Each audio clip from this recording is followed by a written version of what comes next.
Back again to Podcast Scene, Synonym Podcast bersama Kumbang. Dan kali ini aku nggak sendirian, bersama Kak Nursita Afril.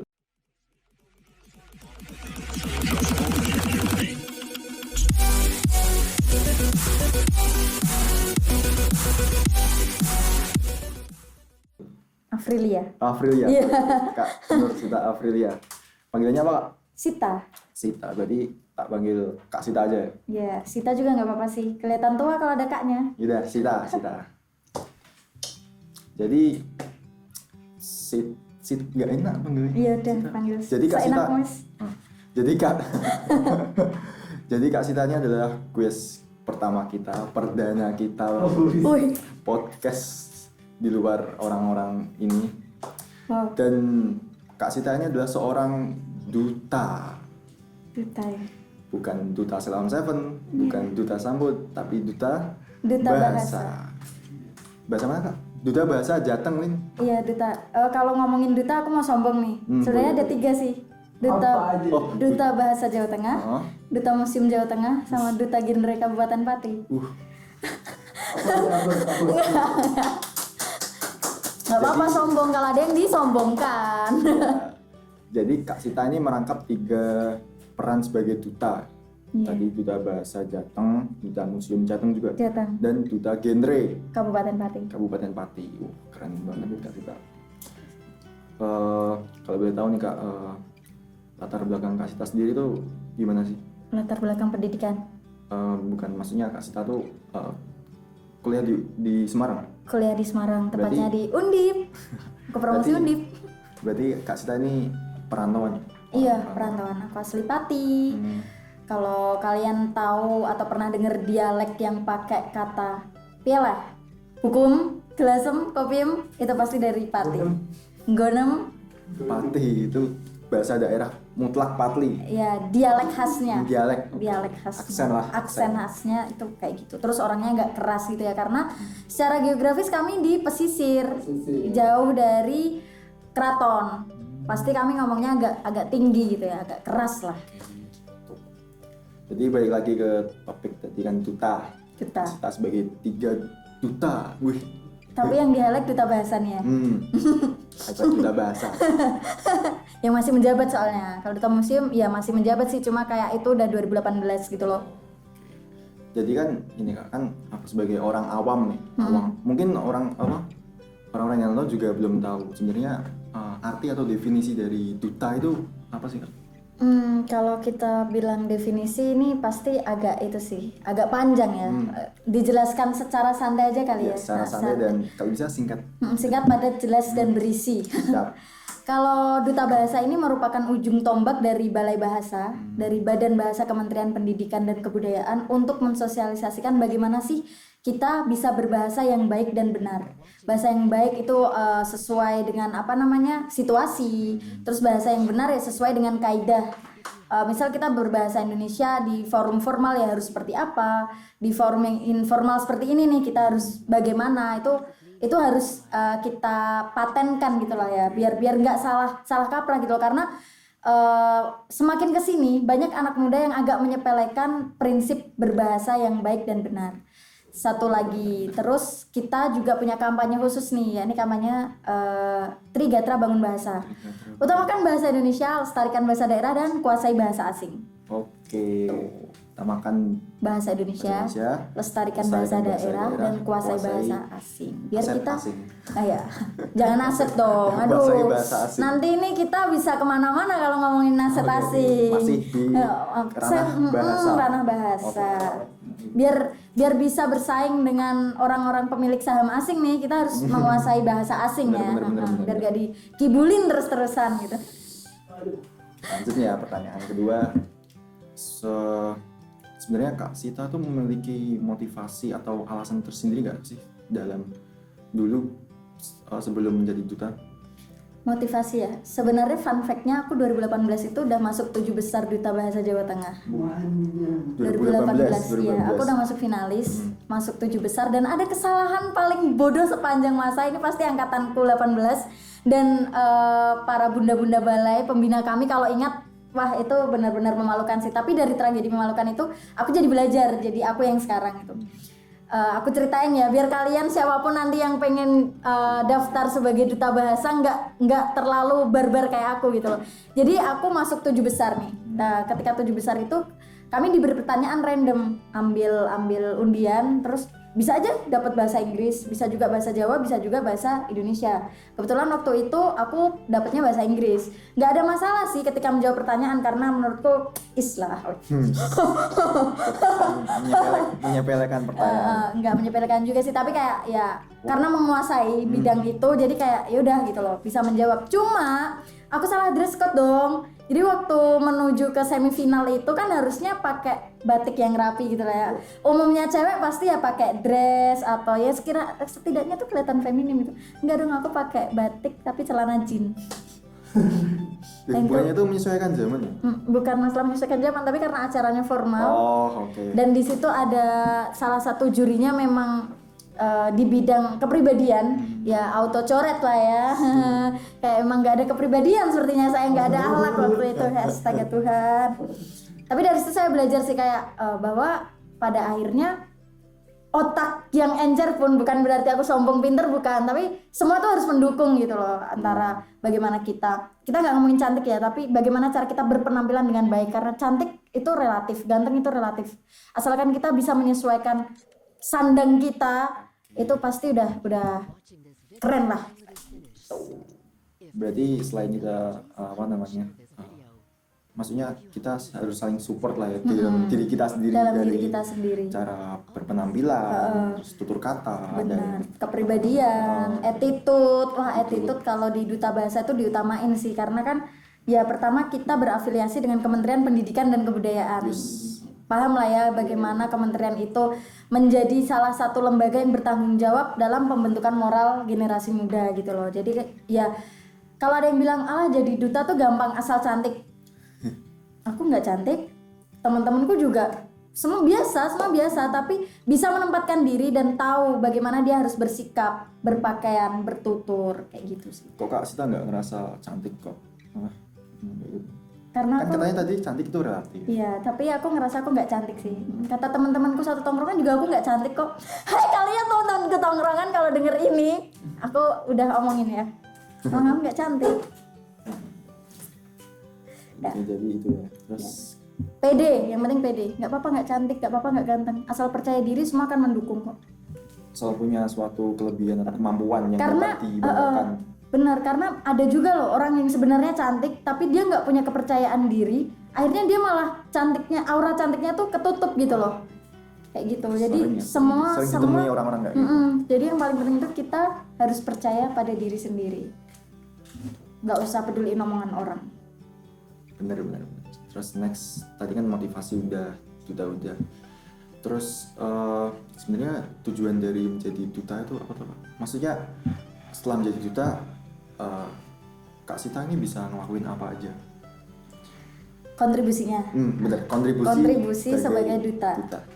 Khususnya duta bahasa. Duta bahasa. Nah, kontribusinya jelas sih, kami mendapat amanah, mendapat tugas dari Balai Bahasa untuk bekerja sama dalam mensosialisasikan tadi bagaimana kita berbahasa Indonesia yang baik dan benar, bagaimana kita sadar literasi, terus juga diberi kesempatan untuk belajar dengan para expert tuh, karena aku juga belum bisa konsisten pakai bahasa Indonesia terus-terusan gitu, karena kan sebenarnya emang kami ada himbauan untuk konsisten, karena kami mengkampanyekan bagaimana cara mengutamakan bahasa Indonesia ya setidaknya bisa jadi contoh gitu loh, tapi juga gak bisa munafik.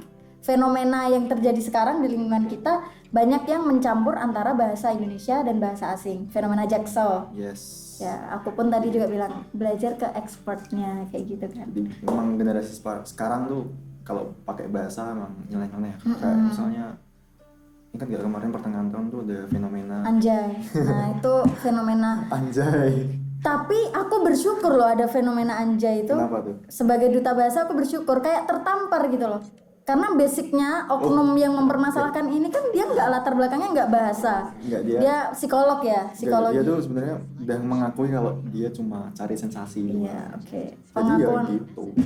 Oke. Tapi di awal sebelum ada pengakuan itu, aku baru tahu ada pengakuan sekarang. Menurutku itu tamparan keras sih bagi orang-orang yang terjun di dunia bahasa. Karena apa? Karena kepekaan kami merasa terkalahkan gitu loh. Dan gimana ya? Itu nggak masalah gitu loh. Kan pada dasarnya bahasa itu bersifat mana suka, Universal gitu. universal. Maksudnya kayak aku bisa nyebut ini mic, kamu setuju ini mic. Pelantang suara. Pelantang suara juga bisa gitu loh. Di sini kita nyebut ini meja, tapi di tempat lain mungkin sebutannya apa. Di sini kalian nyebut mama semeh ya.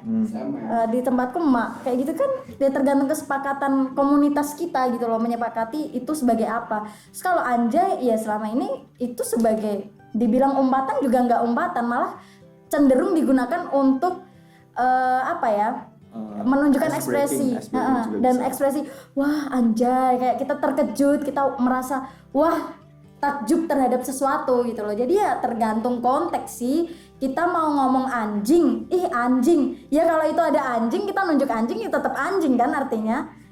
Kayak gitu sih. Berarti anjay ini bukan sesuatu yang harus dikhawatirkan. Enggak. Sama sekali enggak. Malah yang mengkhawatirkan tuh orang-orang yang menganggap suatu kata sebagai hal yang berbahaya. Kayak Padahal itu cuma biasa salah aja. tafsir juga. Salah tafsir bisa. Yang bahaya itu justru ketika kayak kalian nih, teman-teman dari Sinonim nih kan content creator nih. Kalau bisa mengedukasi lah nanti calon viewernya, calon subscribernya yang insya Allah meledak lah ya, Wijian. Mengedukasi sebenarnya bukan tugas kamu.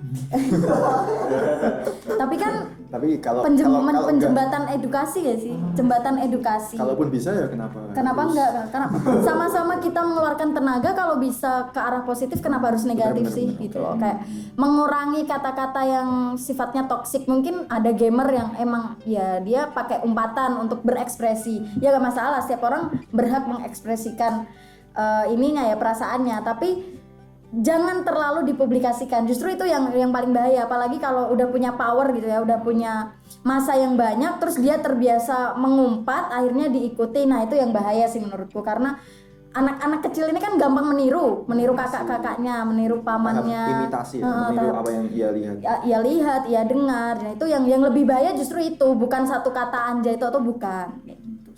Jadi jadilah sinonim yang baik. Jadi back to the topic lagi soal duta lagi nih Kak. Okay. Kan duta setahu di kampus juga ada duta-dutaan gitu dan ambasador ya. Mungkin ya nggak terlalu paham sih duta itu kayak gimana. Terus jadi duta itu ada durasi waktunya nggak? Atau masa bakti sebagai duta itu berapa lama? Tergantung. Kalau di duta bahasa idealnya 1 tahun. Tapi karena kami angkatan istimewa yang harus bertemu dengan corona. Angkatan tahun kemarin berarti ya? Iya, angkatan 19 yang harusnya lengser bulan Juni Juli gitu. Ya akhirnya kami nggak lengser. Tapi karena kami nggak lengser, akhirnya angkatan kami yang dikirim ke Jakarta bisa masuk 6 besar. Jadi itu kayak ada berkah tersendiri gitu lah. Pasti di setiap musibah ada berkah kan. Nah itu berkahnya di situ sih. Tapi ada juga yang 2 tahun, kayak duta museum itu sebenarnya 2 tahun, terus duta genre 1 tahun, terus kalau setahu aku di UNES itu 2 tahun deh kayaknya duta kampusnya. Duta kampus UNES. Nah, bandara 2 tahun, tergantung ininya penyelenggaranya. Terus lagi setelah masa bakti jadi duta, pengen tahu nih pendapat atau pandangan Kak Sita nih tentang generasi-generasi seperti aku, teman-teman yang saat ini tuh ramai banget. Maksudnya ramai tuh mereka berbahasanya apakah sudah dinamakan di apa ya? Maksudnya sudah levelnya tuh udah standar baik atau malah melenceng stong gitu terjauh?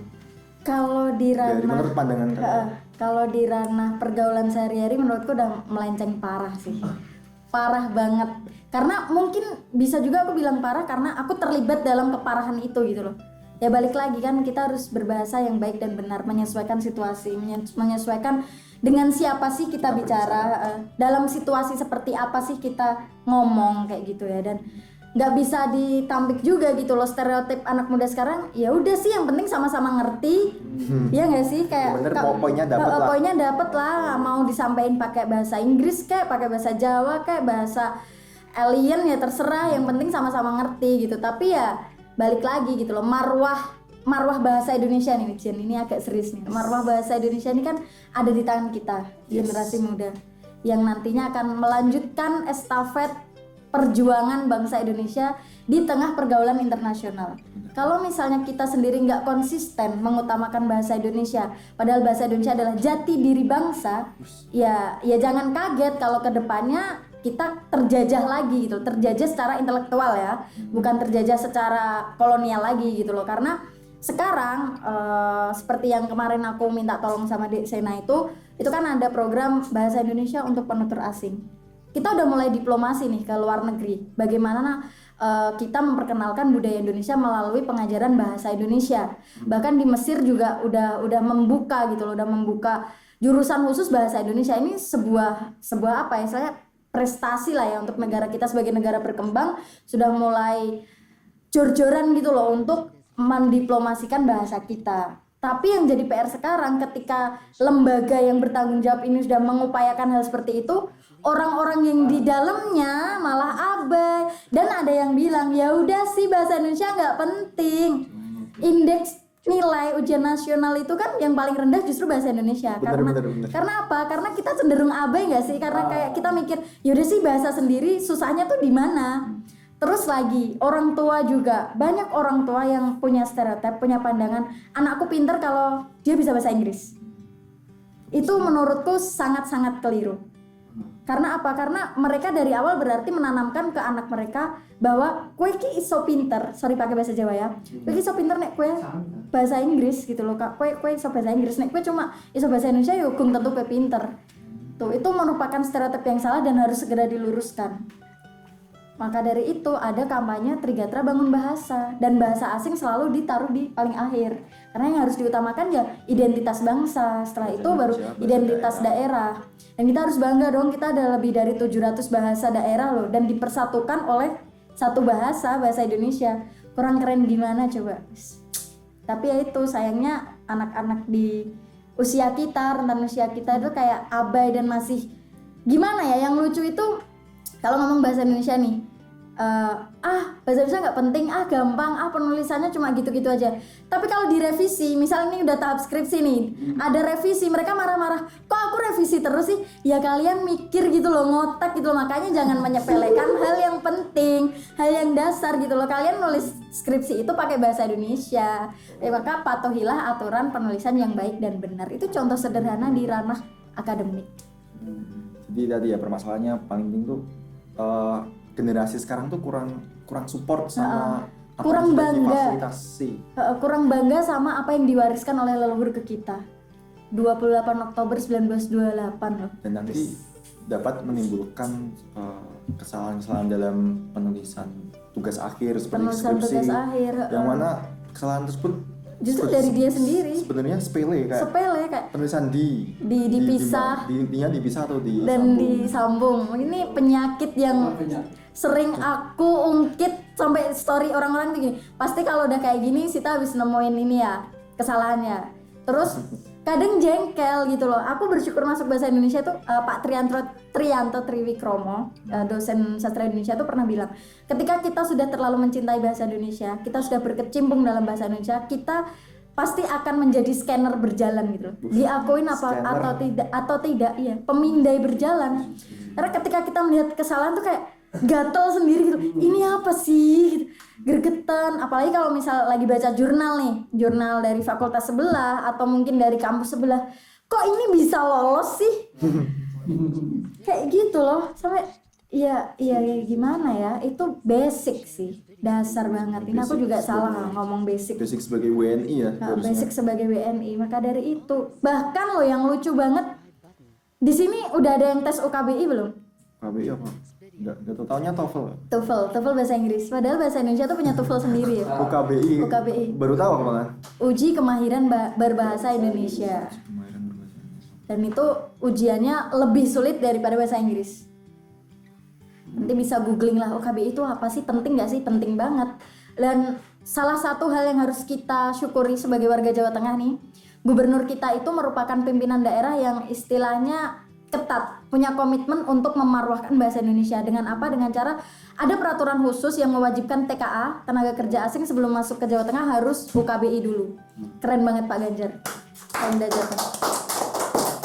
Itu apa ya? Kalau misalnya setiap provinsi, setiap daerah punya komitmen yang kuat, aku yakin sih bahasa Indonesia ini bisa jadi bahasa yang ditakuti ya. Ditakuti bukan dalam artian jadi malas belajar, enggak, tapi orang mau masuk ke Indonesia pun tuh lebih berhati-hati gitu loh, nggak asal-asalan gitu. Kayak contohnya gini deh, kita mau masuk ke Jepang nih, kita harus bisa bahasa mereka. Tapi kok enak sekali mereka orang sana mau masuk ke sini, ya udah masuk aja, nanti menyesuaikan santai gitu, nggak ada tes-tesnya. Itu kan kurang adil gitu loh menurutku. Dan yang aku pertanyakan juga dari kementerian mungkin ya, Dikti sekarang udah udah melebur jadi satu kan sama Kemendikbud. Intinya pada lembaga yang berwenang lah. Kenapa sih di universitas itu yang diwajibkan malah lulus uji TOEFL? Itu salah satu bentuk ketidakbanggaan kita terhadap bahasa Indonesia gitu. Padahal skripsi ditulis dengan bahasa Indonesia. Kenapa ujiannya harus pakai TOEFL? Kalau dipikir juga masuk ya. Kenapa nggak tes apa namanya bahasa Indonesia?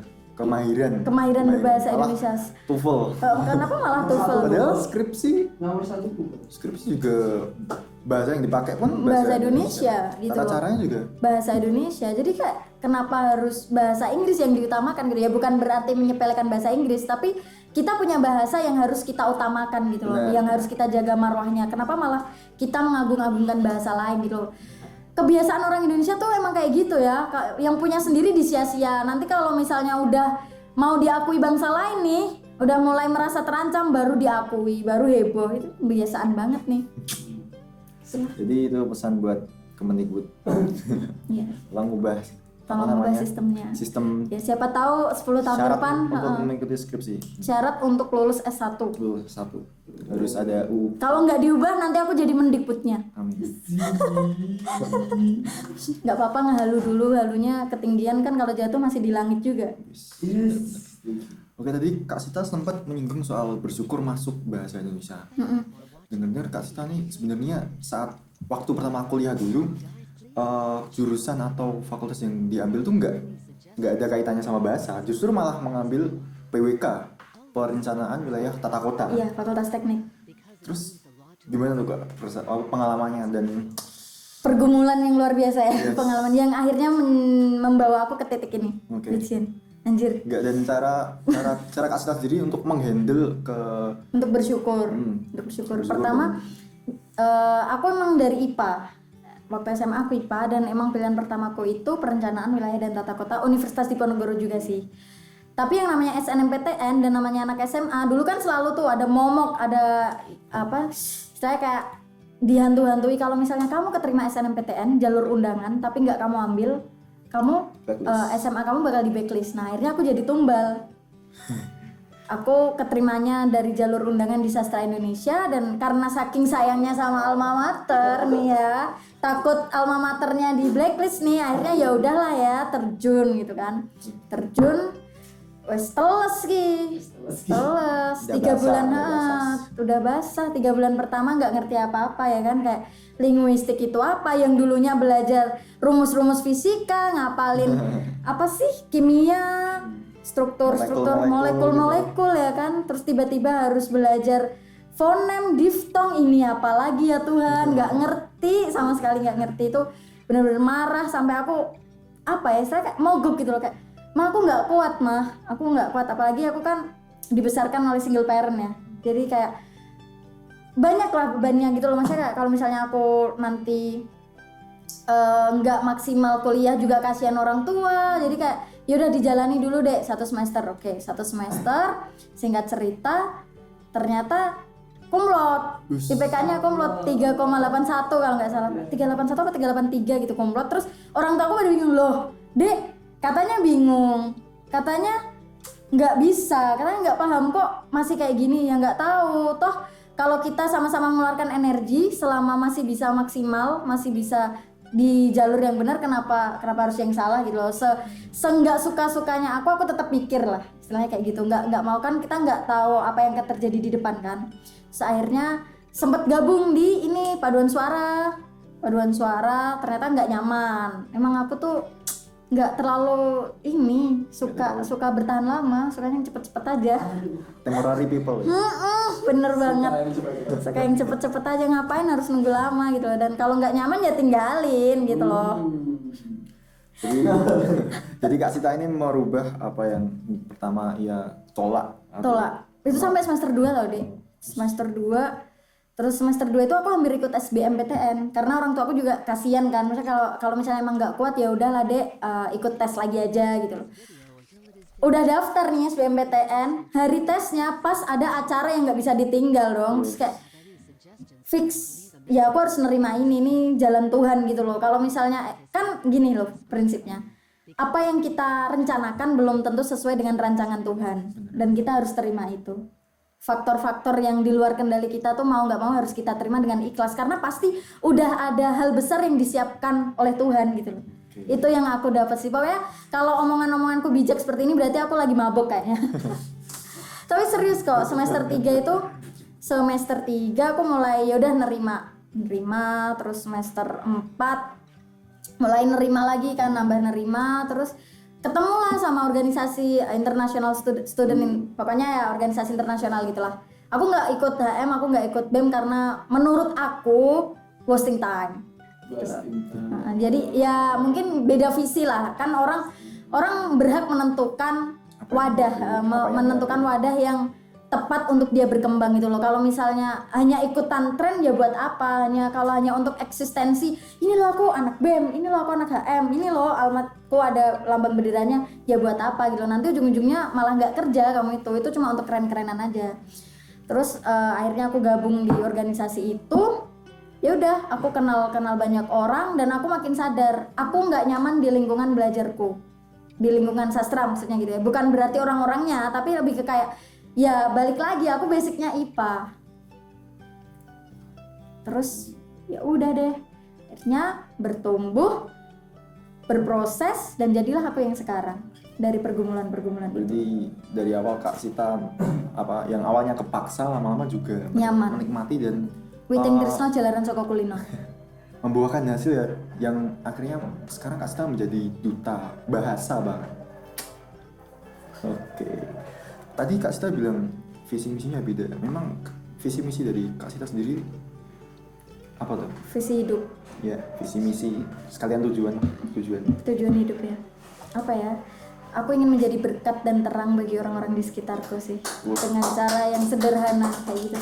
Kalau selama aku hidup dan itu masih bisa berbuat baik ya aku akan terus mengupayakan hal baik. Dan kalau misalnya ternyata dalam perjalanan itu ada hal yang menjadikan aku batu sandungan untuk orang lain, ya semoga itu menjadi salah satu proses pendewasaanku. Jadi pengen menjadi orang yang memiliki manfaat bagi orang sekitar dan diri sendiri tentunya. Betul sekali.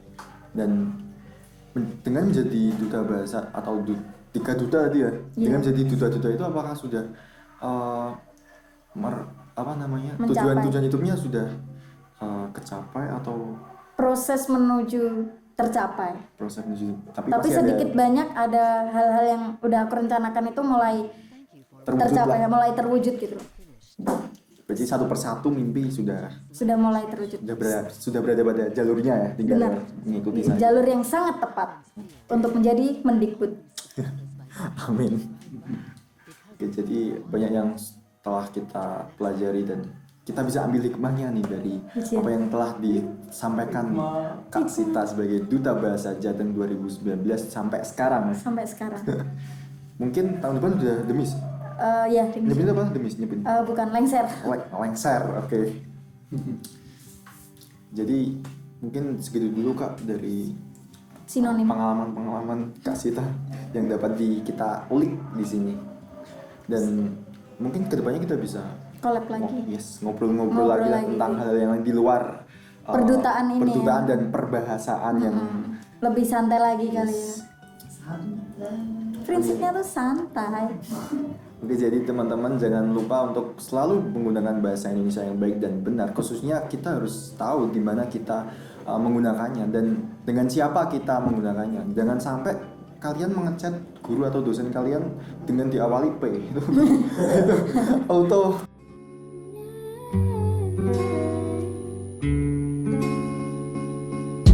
Slowly kisses passing by the river. Oke, jadi itu ya tadi yang udah diceritain sama Kak Sita. Banyak banget yang bisa kita petik, yang bisa kita jadikan hikmah atau pembelajaran untuk menjadi manusia yang baik dan menjadi WNI yang mengutamakan bahasa Indonesia, Yang baik khususnya dan benar. khususnya menjadi manusia yang Bangga Bangga terhadap terhadap marwah bahasa Indonesia, bahasa benar negara. sekali. Oke. Itu sih kurang lebihnya ya. Hmm. Semoga bermanfaat, diambil yang baik, dilupakan aja ya omongan-omongan yang nggak baik. Benar-benar. Jadi terima kasih Kak Sita atas waktu dan kesempatannya. Yeay, sama-sama Dek Kumbang ya. Ya. Kumbang cuy. Jadi semoga Kak Sita kedepannya makin sukses dan Amin. semoga cepat wisuda S2 kan. Amin. Semoga April. Amin. Oke. Jadi teman-teman Signalim, stay tune dan tunggu kuis berikutnya. Santai. Santai.